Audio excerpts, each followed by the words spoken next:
за застрашаване вратата на Иван Дилгеров. Меко подаване и точно това се случва. 1-0 за Левски в 7-та минута. Цунами засече по прекрасен начин топката във вратата на Дилгеров, но има и вдигнат флаг за засада.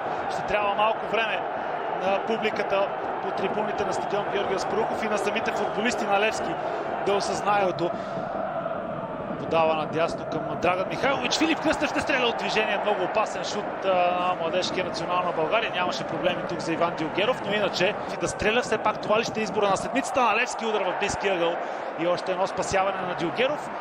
Имаше достатъчно. Сега много интересно отиграване от Стефан Велев. Евгений Сердюк може би ще бъде изгонен в тази ситуация. Волен Джинков се огледа за помощ към своя асистент и бърка в джоба за втори път, тогава когато говорим за Евгений Сердюк. Втори жълт и респективно червен картон. Това можеше да се очаква. По-притеснително обаче е състоянието на Николай Михайлов, който е пострадал доста тежко, съдейки и по неговото състояние, и по реакции.